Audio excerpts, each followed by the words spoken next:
Okay, our session's being recorded. We are up to week 6 of Data640. So we're halfway through the course. You are less than halfway through your assignments. So the heavy lifting in terms of you doing a lot of work already began. So, the assignments pick up. But, it's important to have that background first and get comfortable with SAS Enterprise Minor. It's a very powerful package. Now, I know from the discussion area that there was a lot of angst about it not being available at certain times. Of course, I always make accommodations for that. I won't hold you responsible if the software either is not available or not working correctly or something. And if you recall back in week 1 or maybe week 2 when we started first talking about SAS, I mentioned that it was, quote, quirky, unquote. Well, one of those quirks is occasionally it doesn't work. I don't understand why either. Usually, rebooting your system, in other words, a cold reboot, shut it down completely, start it back up, which clears out the cache and all that other stuff, solves the problem about 80–85% of the time. Not sure why. Sometimes it's something going on at the SAS end. Sometimes the servers are just busy. Remember, if you go look at how many courses are using their software for free, it seems like hundreds. I didn't count them all, but it's certainly hundreds. And then there's, of course, the SAS people doing real work, and I'm not sure how the apportionment of the server time and so forth works out. So, again, that won't happen often, and when it does, it's good to post it there in the discussions area so I know there's a problem. And usually it resolves itself relatively quickly. If it doesn't, of course, we make accommodations, so don't panic over that. But, do let me know when it's not working so we can make sure that it's just a temporary thing. It happened once or twice last semester, and same kind of thing. Nobody knew why, and nobody knew why all of a sudden it began working again, other than the reboot seemed to solve a lot of problems, which worked for me. I wish we didn't have to use sort of an older version of Java. I wish I didn't have to use IE to get started with it, but, they'll eventually get that squared away, I would think. I've suggested it to them several times that, for classroom purposes, we need to have this thing working with virtually any browser, and we need to have it working. And of course, the poor Mac people, why they haven't created a version of it for Mac yet, I don't know either. But anyway, okay, so we've basically finished our short little session on decision trees. I hope you got a lot out of that. Again, decision trees have the phenomenal advantage of being easy to explain, easy to build, very forgiving of missing values, don't care pretty much what kind of data you have in terms of distributions, and have this wonderful built-in way of selecting the most important predictor variables. And so I think it's a great way to start, and that's why most books start with decision trees, including SARMA. Most books emphasize decision trees. Again, the one downside is they are not always, not usually, the most accurate model. Again, still a reminder that sometimes you can trade off. If you run multiple model types, and find the decision tree model is close to as accurate, but easier to explain, easier to implement, easier to sell, then you might say, well, I'm going to give up a little bit. But you have to know that. You have to know what my trade-off is. If the accuracy delta is large, you may have to just figure out a way to explain a regression model or a neural network model. So tonight we're going to move on, talk a little bit about regression models, and similarly to the decision tree 2-week session, tonight I'll just give you a little bit of a background on regression. I'm sure your reading has helped amplify that, and probably several of you have had regression courses or built regression models in the past. That's great. Then next week we'll get into some specifics about how SAS Enterprise Minor deals with regression, and then at the end of next week, which would be basically 2 weeks from tonight, you will have your second assignment due, and that second assignment asks you to build at least 2 models, one linear regression, one logistic regression. Let me point out right now, because again, last semester, some people thought, well, they had to do that with the same data set. Some data sets can accommodate that. Think of the donor data set. You could build a linear regression model to predict how much a person was going to donate. You could build a logistic regression model, since it's categorical, to predict whether they were going to donate. But most data sets are not of that type. So you can use certainly different data sets for your regression models. You don't have to force a data set to do both. If you find one and then it does both and it accommodates both, and you have a clear dual target, if you will, a continuous target so you can build a linear regression, and a categorical target so you can build a logistic regression, and want to do that, feel free. But don't feel obligated, certainly, that you have to force one data set to be used for both kinds of models, because that's not always workable. In fact, it may, you'd have to really work very hard and force things. I don't want that to happen. So regression models. Now, again, we talked about the same kinds of things with decision trees. A little bit of background, a little bit of the kinds of regression models. You know, we can use decision trees for both kinds of problems, categorical and continuous. They don't work as well, I don't think, for continuous. They work very well for categorical. With regression models, we can also build regression models for either kind. Linear regression for continuous targets. Logistic regression, which is a little more confusing and complex to understand for categorical or classification models. But, you know, there's plenty of models out there using regression. It's a technique that's been around for a long time. It works well. It gives usually very good, accurate answers, and it has some things about it that are different from decision trees. It may fit the data better, it may not. Back to a chart I've shown you before. Remember, we basically talked about the fact that decision trees are likely to be the most popular technique you'll see out there if you start looking at who's using what. But you can see right behind it linear regression. Okay, linear regression. And a little bit further down, of course, logistic regression. A lot of people aren't aware of, I guess, the utility of logistic regression. And again, it's a little bit harder to explain because you're not really predicting the answer. You're predicting the likelihood that something is the answer or the probability that something is the answer. Well, we'll talk a little about that. And then down further, neural nets and some other things. And we are going to talk about ensembles later in the course, too. Okay, so a little bit of background. Now, what does regression do? Well, it fits a function to observable data. Okay, it's used for supervised models where we have a target variable. It can be continuous or discrete, meaning categorical. And again, we have these two different types. Okay, so some key aspects. Let's back it up a little bit and compare this a little bit to decision trees. We do have to worry about missing values with regression models. If a regression model is, if a regression data set has a missing value for any case, that case will be ignored. Well, that's great, except if you have a lot of potential decision variables or inputs, predictor variables, and there's missing values are fairly prevalent, although they may not be in the same value, the same variable, you may lose a lot of your data. So you want to go in and do some imputing.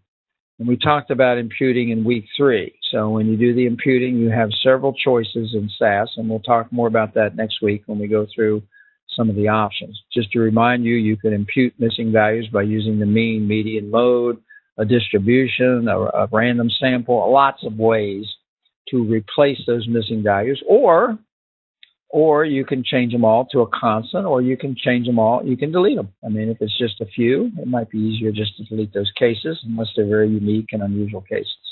But you do need to do something about, well, you don't have to do something about it, but if you don't do anything about it, any case, any line of data that's missing a value in any of the variables will be ignored on any of the inputs you use.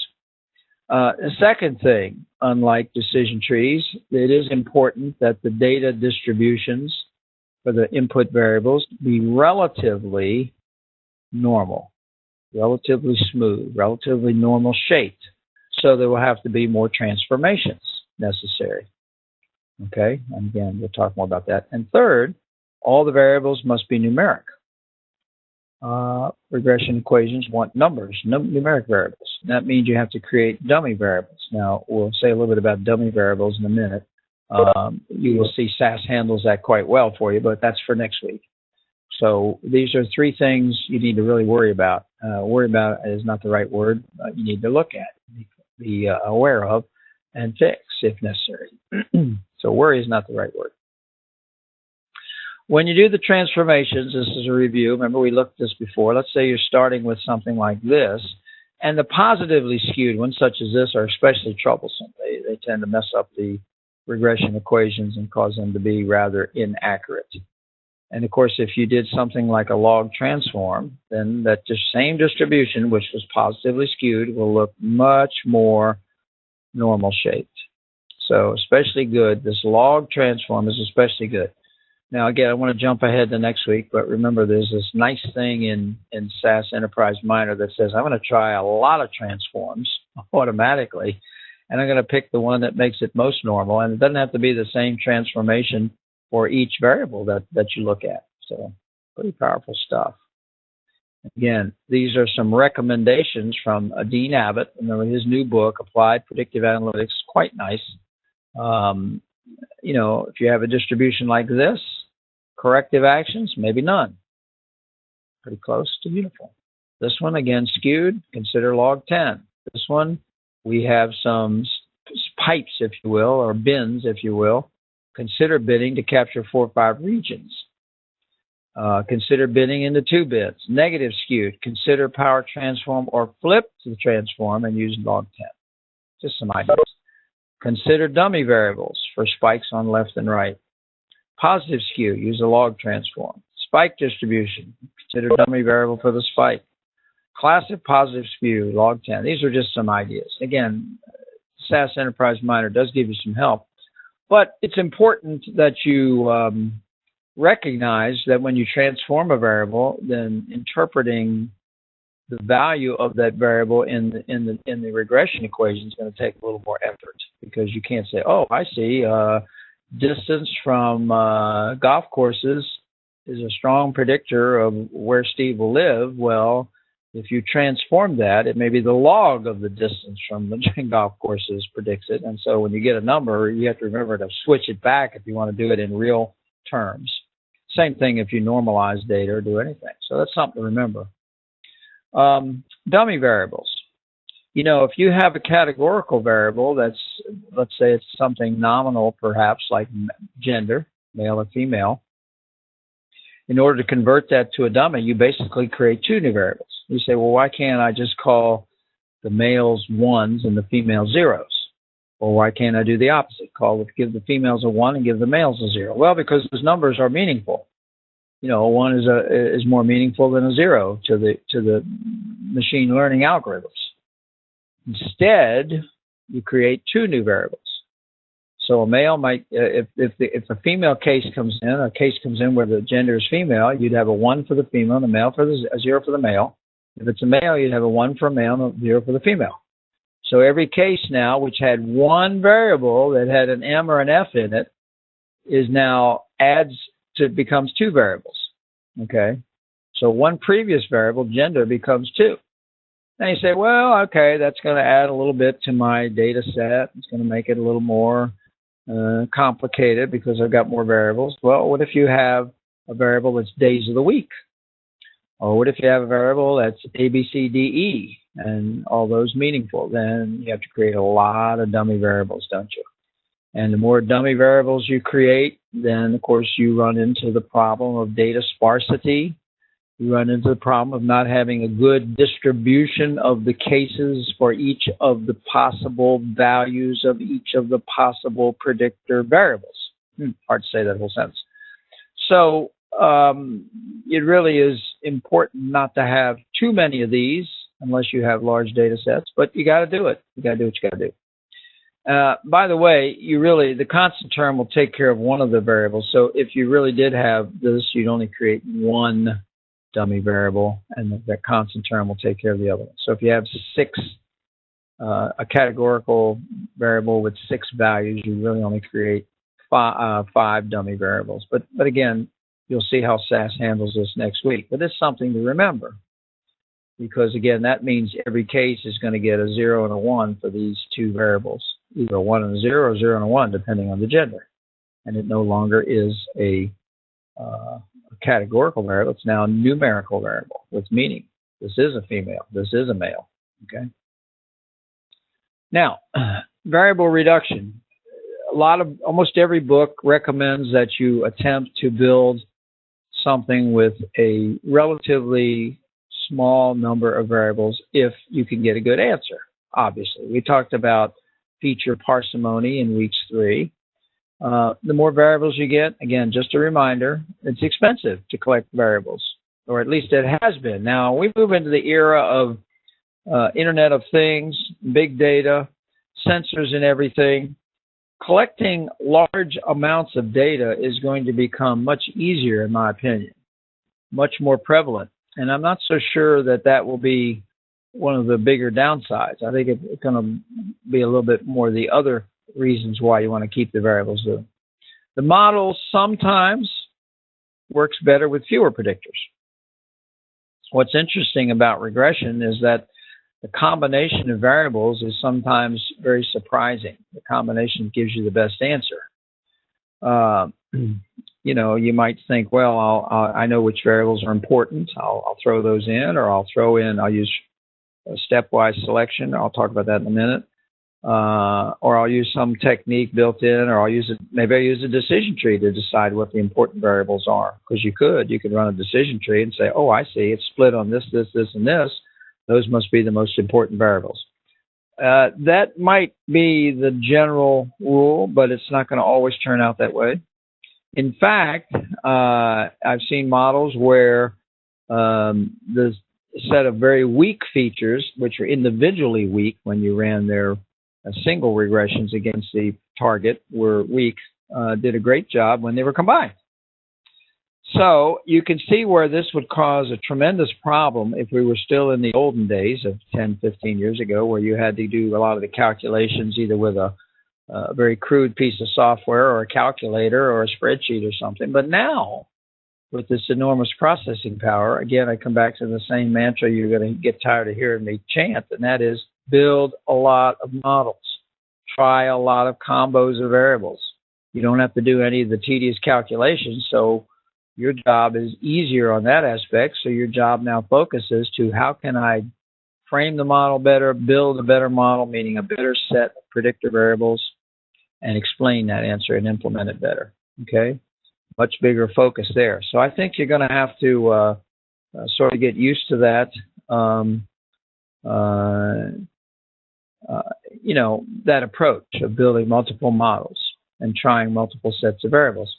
I also think it's kind of interesting that sometimes when you build a regression model and you get a variable in there that has a coefficient that seems pretty strong, like 1.2 times that variable adds something to the answer. You put another variable in, and all of a sudden that 1.2 becomes 0.001 or even minus 0.3 or minus 3. So variables flip around and flop around sometimes when you put combinations in. It's really fascinating. That's because there's so many multiples of combinations that you can't just say, well, I'll try all of them. But you can try a lot.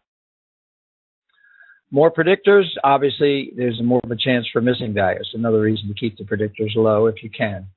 More insights from fewer predictors. If you have 100 variables in a regression equation and you keep them all in there, that's a little tough to glean insights than when you have a half a dozen or 7 or 8. The likelihood of multicollinearity, one of the big bugaboos, where variables are related to each other and influence each other rather than the target. Big problem with regression, or it can be. So again, the more variables, the higher the likelihood of that multicollinearity.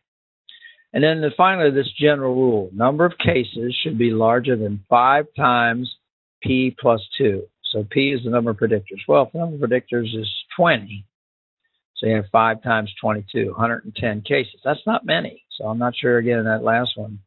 You know, I would think you'd want a lot more cases of that. That's kind of the minimum. Okay, so that's why we reduce them. Now, how we're going to reduce them? Well, an exhaustive search would be great, because that means you could try every possible combination. But as you know from the exponentiality of that approach, that once you get above a handful, that's totally impossible. totally impossible to do that. So, you can't just fit all possible sets to the trainings data. Instead, you sometimes use adjusted R-squared for linear regression. You're adjusting it slightly by the number of cases you have, and the number of predictors you have. But it's the same kind of concept. What basic percent of the variation in the answer is explained by the variables that I've included in the model. So that's just sometimes used to evaluate models. Other ways to select variables: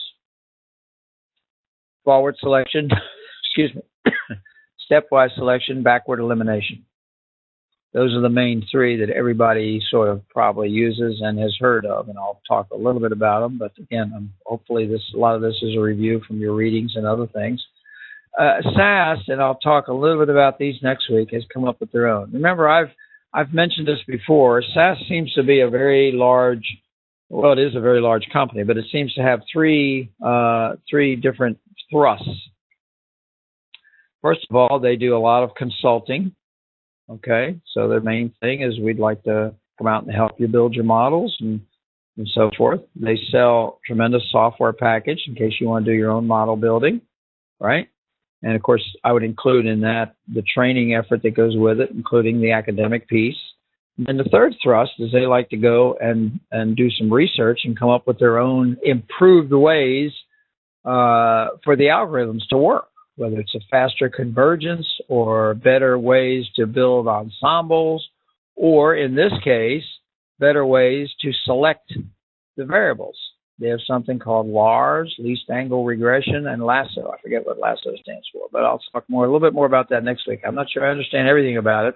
They gave us about a minute and a half mention of it at the course I took at SAS, and they said these were possibly better, sometimes turned out to be better ways to select the variables.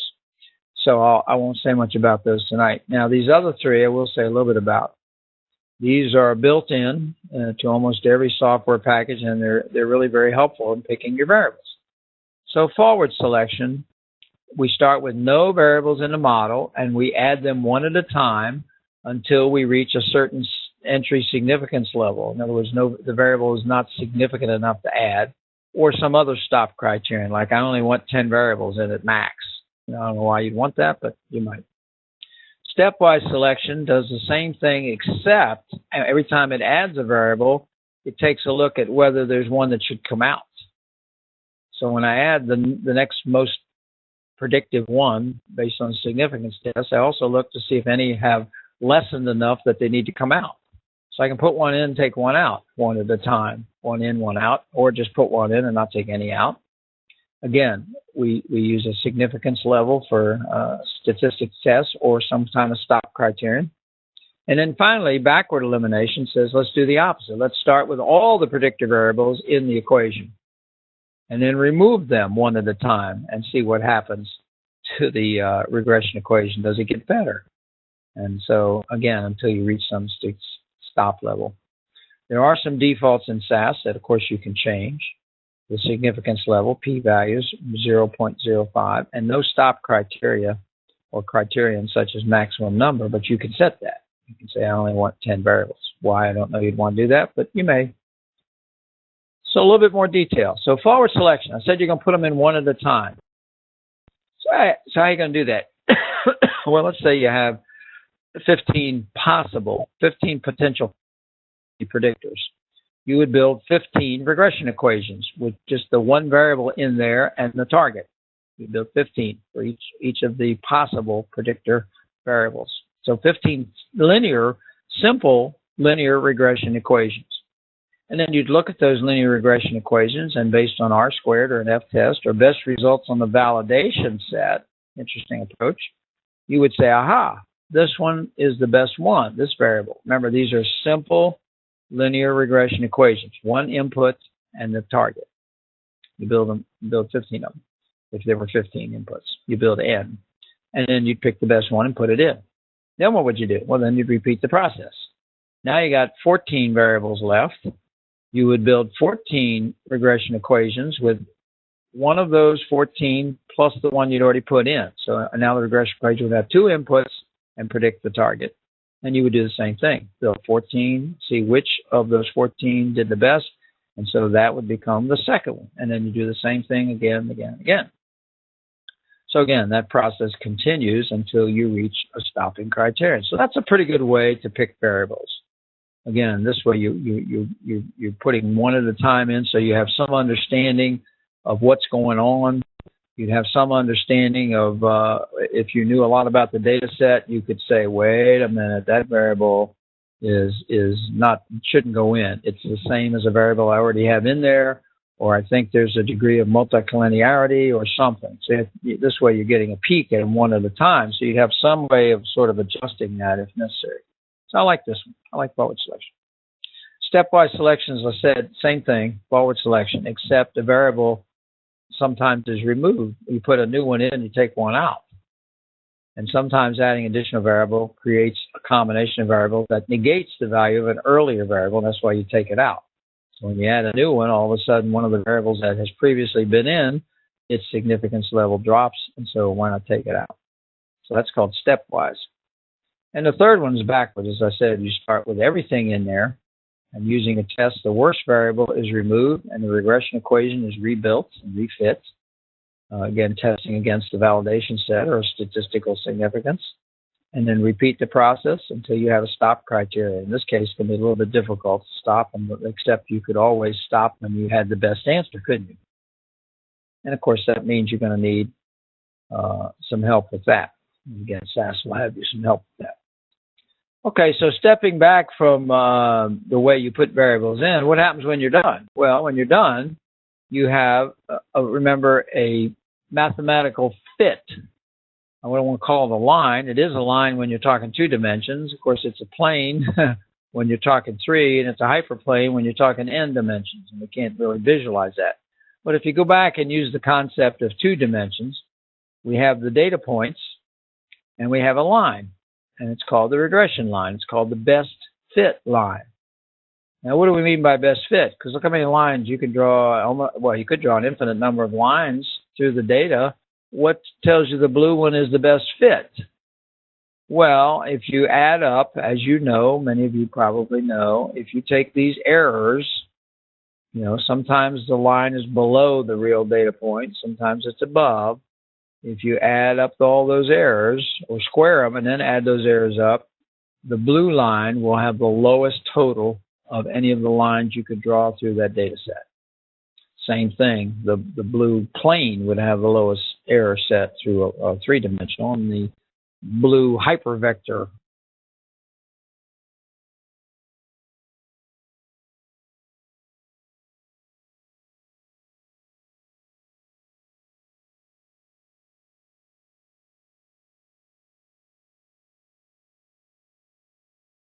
So it says, well, I missed just as many on the low side as I did on the high side in terms of an aggregate number of points missed.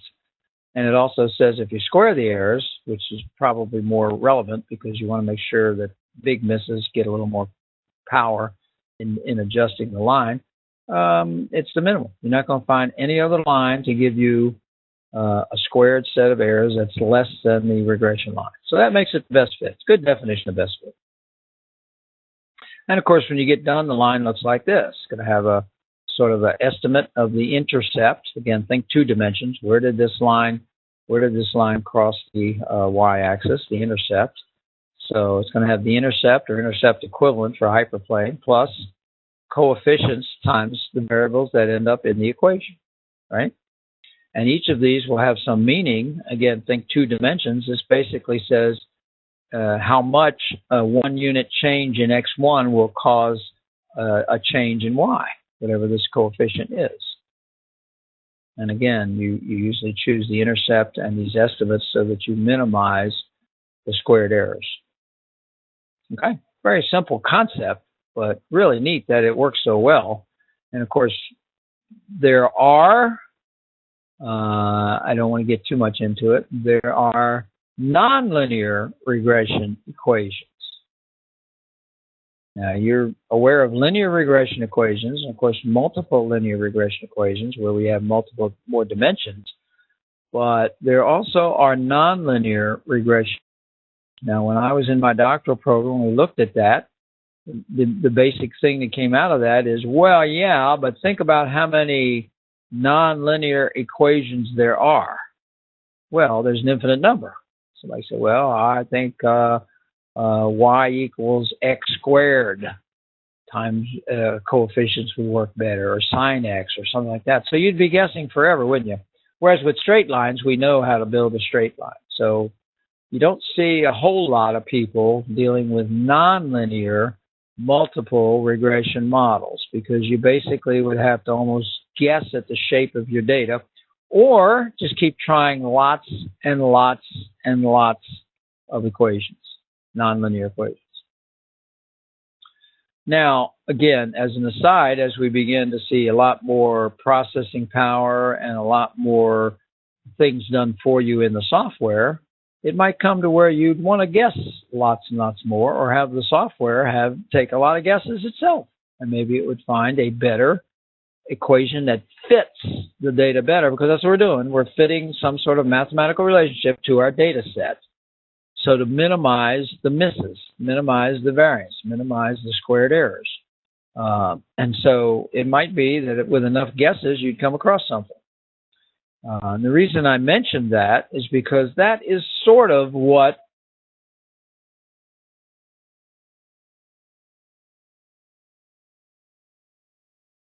this is trying to fit some kind of a linear relationship through the data set, even in a hyperplane.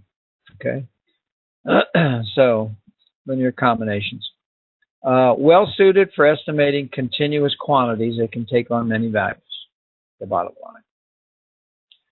Some key assumptions when you're building regression models. First of all, that the linear relationship is correct. That's what I was just talking about. If the relationship isn't anywhere close to linear, then likely a linear regression model isn't going to do too good. Okay? Think of it in two dimensions. If I have something shaped like a U or shaped like an N, my data set, and I try to fit a straight line through that, how well is it going to fit? Well, you'll get a straight line through there that minimizes the squared error, but it's not going to fit it very well at all. Okay? So you could try a nonlinear regression model, but again, you're basically guessing, or you'd probably have to go to something like a neural network. So that's why we get there. Now, a way around that, of course, if you think you have some nonlinear, or pretty sure you have some nonlinear relationships that you can identify, is to transform those relationships to make them linear. You know, when you take exponential curves and put them on a logarithmic scale, they become linear. So that's one way around a lot of those things. But then you sort of have to understand the shape of the data set and the variables in it, and then that's why we do a lot of transformations in addition. Okay, so that's one thing that goes into the assumptions. Very important assumption. What else? Well, we assume that the inputs that we use in the model are uncorrelated with each other, that they are independent.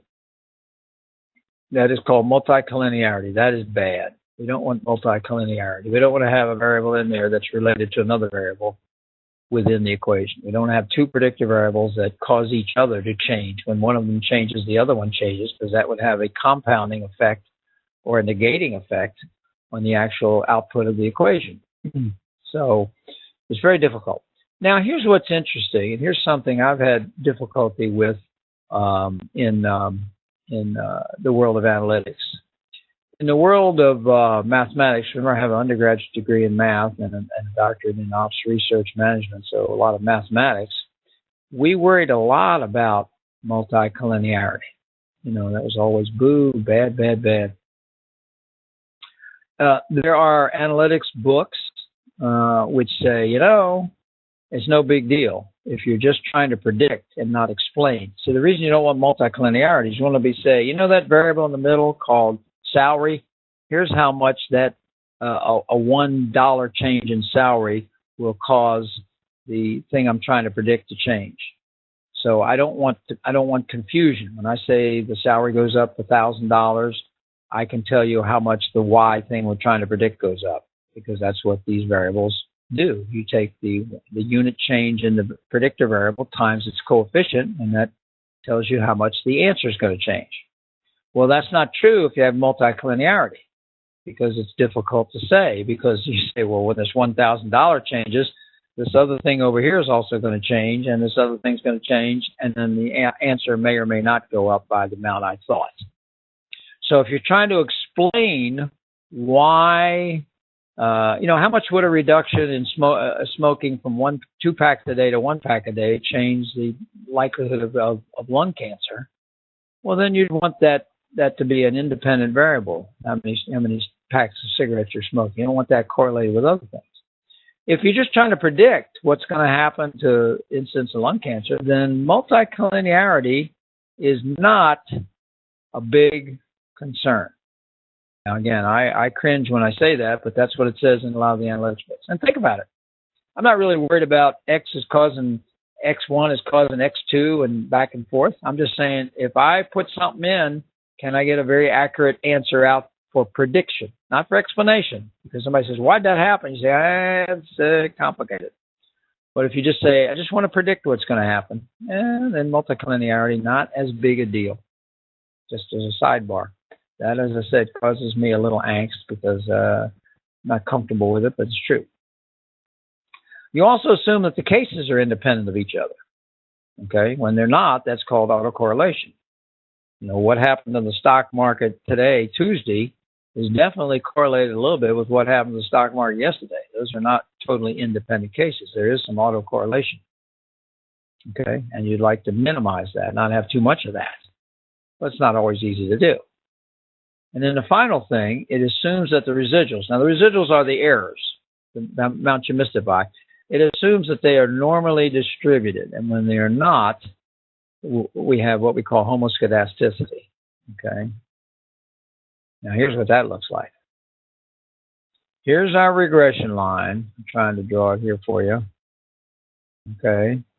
And here are all the dots, the real cases. Okay. So obviously we missed it. Sometimes we're low, sometimes we're high. Here's our regression line right here. If you were to take one standard deviation, and you can get that, you can get a standard error of the estimate. If you take that, same kind of thing should hold as does for normal distributions. In other words, there should be a normal distribution of these data points around the regression line. Again, we're talking 2 dimensions, but the same thing holds for n dimensions. There should be a normal distribution of the data points. So there should be many more of them close to the regression line than way out here. We move out to 2 or 3 standard deviations out, we should find very few data points way out here. Most of them should be clustered within the 1 standard deviation, plus or minus, right? So that's what we're talking about when we talk about residuals being normally distributed. And you say, what if they aren't? Well, sometimes you have to look and see if these outliers belong. Sometimes you have to look for a different set of inputs that maybe gives you a better fit. These are the things you worry about. Okay, so that's kind of the background. And again, the calculations are trivial. You put the stuff in and say go in SAS Enterprise Miner or any reasonable software package. It's going to give you the regression equation. So your key is saying, well, what have I got here? And what variables did I put in? And how did I put them in? And did I normalize the data, meaning transform it if necessary? Did I impute the missing values? Did I make sure that I didn't have a lot of multicollinearity, et cetera? Did I take a good look at the variables? So it becomes very important, as you might imagine, to understand your data set. And of course, that's difficult to do in the classroom, but in the real world, you'd go to the functional people and make sure you had some good questions and good insights from them about the data set that they were familiar with. Now, that was linear regression. Let's talk about logistic regression for a few minutes. Logistic regression. Closely related to linear regression, it basically is an extension, but here the target is categorical, okay? And as it says here in this definition, the expected value of the target is transformed by a link function to restrict its value to the interval, and you get this thing called a logistic score. Forget all that. Let's go take a look. Well, don't forget it. It's the definition. We don't get, with linear regression, we actually get an answer. And we get, as I said, inputs where we can look at the coefficient of the inputs. If we have X1, X2, and X3, we can look at the coefficients and see how much a change in that variable would change the answer. We can do that directly. With logistic regression, that's not true. We can still sort of predict the likelihood that the case belongs to a category. Okay, and we always, for illustrative purposes, we always stick with just two categories, such as this example. Let's say there's only two things can happen, a 0 or a 1, and these are all past cases. So lots of 1s, lots of 0s. Okay, so only 0s or 1s can occur. Linear regression doesn't work because the linear regression equation is basically unbounded. It goes from minus infinity to plus infinity, unless you truncate it. But let's see, so if you fit a linear regression through here, it's not going to work. First of all, it's going to miss everything by a mile, but secondly, it assumes things can happen way out here, and of course it will eventually get above 1 and eventually get below 0, and that can't happen. So someone created a different way to do that. So you work with the probability that the event will be a 1 or 0. How do you do that? Well, we need a function that we can fit to this that's different than a linear function. The linear function doesn't fit it very well, clearly. If we have 0s and 1s, the linear function isn't going to fit that very well. So we need a function that fits that better. And we need a function that will help us produce the estimated probability of being a 1. Of course, 1 minus that would be the probability of being 0. And there's a cutoff level because everything behind there is mathematically being done, so 0.5 is the default. So anything that ends up with a number behind the scenes of 0.5 or higher is going to be called a 1, just like it is in all classification models. There's always a threshold behind the scenes that's 0.5 to start with, and you can change that if you're interested in a different point on the ROC curve. And above that are classified as a 1. Okay. So, how about our old buddy, the logistic function? It looks like this. And the logistic function goes from 0 to 1. Now, we want answers that are all either between 0 and 1, don't we? Okay, so we use this logistic function, and here we get coefficients that look a little bit like what we had before. Then we solve for the probability, which converts this function into this nasty-looking thing. 1 over 1 plus e to the minus all of that. Okay? But that fits it. Because now look, this logistic function here fits these data points a lot better than the linear regression line. Remember, we can only have 0s or 1s.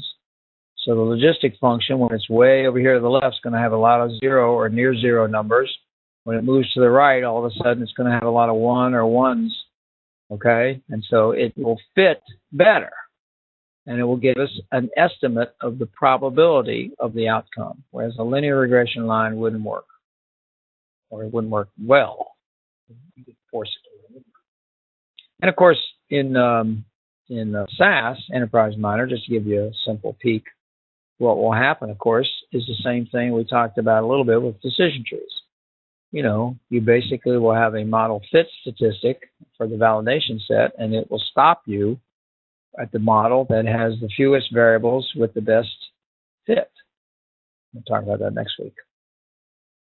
Now, how do you assess regression models? Well, we mentioned R-squared, average errors with term, mean absolute error, root mean squared error, correlation, average percent error, average absolute percent error, average squared error. You can also use lift charts. You can use a classification matrix. So you can use a lot of things. Okay. Now, there's not much else to logistic regression. You can pick them the same way you did regression models. You still have to get your variables in good shape and everything. So, you know, it just fits a different function, basically. You're not fitting a linear function. You're fitting this logistic function, sigmoid logistic function. Okay, because you want something that maps everything between 0 and 1. If the odds of something happening, the only thing can happen, remember it's binary, 0s and 1s. This will map in terms, once you convert it, will be the probability of getting a 1, and 1 minus that will be the probability of getting 0. So let me summarize here. We have two kinds of regression models. We'll learn a lot more about them as we use them and go through them a little bit next week. They are very good for prediction. and good for explanation, at least the linear regression models are, because it's nice to be able to say a 1 unit increase in one of the variables, x1. A 1 unit increase in x1 will cause an x amount of increase or decrease, depending on whether it's positive or negative, in the answer, based on the beta, the coefficient that goes with that variable. So they're usually very accurate, and they need to be if you're going to use them. The data transforms are an important part of the model. You've got to take care of missing values. You've got to take care of skewed distributions. The variable choices are the key to success. And of course, the techniques that I showed you and the techniques that are built into SAS Enterprise Miner will give you a lot of help with that. But no, they're not perfect. You know, you still might want to try other sets on your own if you wish. And then, of course, as always, when you build regression models, why not build several and look at the best one? Why not build several linear regression models, compare them on one of the fitness measures or multiple fitness measures? Why not build multiple logistic regression models and compare them on the fitness models? Okay. All right, so I know you did hard work on the decision trees. Now's the time to start making sure you're comfortable with the regression models and the material. And then, of course, you'll be looking for a good data set or sets that you can use. Again, as always, there are some data sets at UCI. There are some data sets that I have on the website. There are some links to real-world data sets. Real-world data sets come with a big warning that says could be messy, could require a little more handling in terms of imputing and or transforming, but are certainly more valuable in terms of teaching you some of the things. If you can master it, if you have enough time and can spend the time on it, you get a little better learning process. And of course, you may, if you do a good job with a real-world data set, certainly would have a higher chance for a slightly better grade. Not that you can't get an A with a regular data set, but, you know, I have to reward people who go get real data sets and take on the onerous task sometimes of working with the messy data. So you want to start thinking about what data set you want to use. As I said, let me repeat, do not necessarily force yourself to say, I've got to use one data set to build all the models I want to build, because that's not true. So what are we going to do next week? Well, just like we did in week 5, we're going to go through some of the SAS material, SAS Enterprise Miner and SARMA material, and take a look at what they say are some of the best options to try with the software, because that's really, there's a lot of bells and whistles in there, and of course tweaking those things, as you probably found out with decision trees, can alter the model, in some cases substantially. And certainly there's a discussion area with some ideas for you to contribute to this week if you so choose, not graded, of course. And then finally, that brings me to, as always, my last slide. If there's a question burning that you want to ask right now, feel free. As always, if there are questions during the week that everyone would benefit from seeing the answer to, let me have any questions. If it's a question pertaining to just you or something personal or a problem, certainly let me know as soon as you can. Via email or phone call if it's an emergency.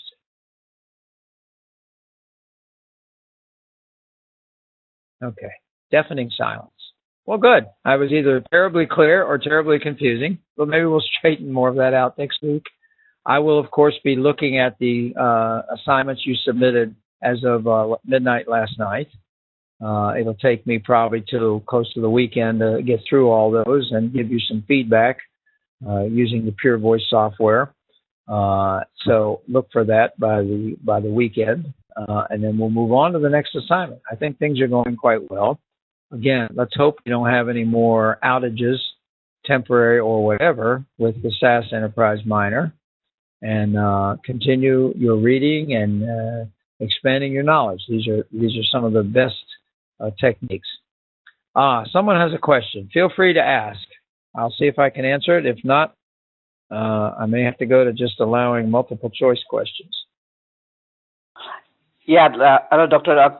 Kanawat, this is Lanesh. Yes. So I have a couple of questions here. I'll just start with my first one. So based on what I just heard about the different regression techniques, does the order of variables in a data set matter, especially in the forward selection or stepwise techniques that we just talked about? The order in which they're just which columns they're in? Yes, the order of the features, that the way they are laid out in the data set. No. Remember, Okay. what's going to happen with forward selection is the software will automatically, as you'll find out, build a regression model for every one of those inputs, and it'll just be one input and the answer. So build a simple linear regression for every one of them first, just like the decision tree built the Gini index for every variable. So we'll build a simple regression model with just that input variable and the answer, potential predictor variables. Then it will select the best one and put that in first. So it doesn't matter. You could be you could be in the 100th column. They're still going to build a regression model for each one and then pick from the best. I think that's your question, right? Yeah, that's correct, and I think it leads to the Yes. second one too. But I think you answered it in some way. But let me ask it though. Is it quite likely that we may miss any combination of variables that may be useful because of these techniques? So, for example, like variable 1 may work best with variable 3, meaning column 1 works best with column 3 in combination, but not necessarily with variable or columns 1, 2, and 3 and selected together in a sequence. Yeah. See, that's why, the stepwise might be the best way to go, because stepwise will do the same thing as forward selection, but it'll also look at taking a variable out each time it puts one in. So I think stepwise might be the most favored approach, because now let's say we put X3 in first, then we put in X5. Then we say, oh, the next one that should go in is X6, but when I put X6 in, it turns out X5 becomes non-significant. So now I take X5 out. And so, the stepwise probably is the widest used approach to building regression models. But my suggestion would be to use all of the methods and see what you get. Build a model with forward selection, build a model with stepwise, build a model with backward elimination, maybe even build some where you pick the variables and see what happens. Yeah, but you're right. When we have large numbers of potential input variables, you simply can't try all combinations. But the stepwise probably does the best job of what you're alluding to, and that is when I put in the third or fourth variable, it turns out I really shouldn't have had the second one in. And so the stepwise would throw out something that no longer is contributing. It's an interesting process, isn't it? If it were too easy, nobody could pay you a lot of money to do this. So you don't want it to be too easy. I agree. Yeah. I think it's fun. Again, it was a lot less fun when I was in my doctoral program. We were doing these by hand. We did stepwise by hand. And that's why it took me 7-8 hours to do even a simple regression problem. You have a problem with maybe 8 or 10 variables. You have to build a simple regression equation for each one. And you have to compare the fitness, how well they perform, and pick that variable, put it in, then go build n-1 regression equations with 2 variables in them, the one you've already picked plus one each of the next ones, and do the same thing over and over again. So I'm not kidding, for a small problem, I'm talking about a problem with maybe just 10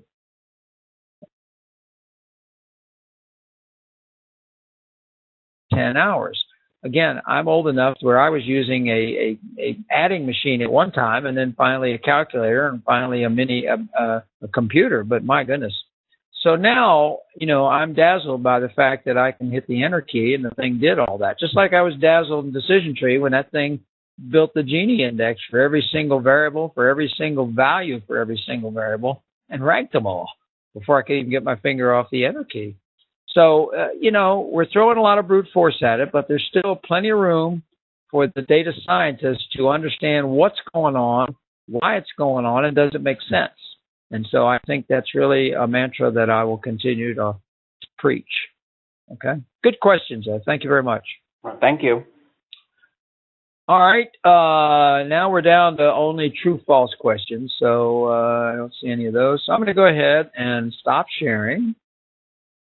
Oh boy, my internet's been so bad today that I was crossing my fingers that it wouldn't crap out during the presentation, and so far so good.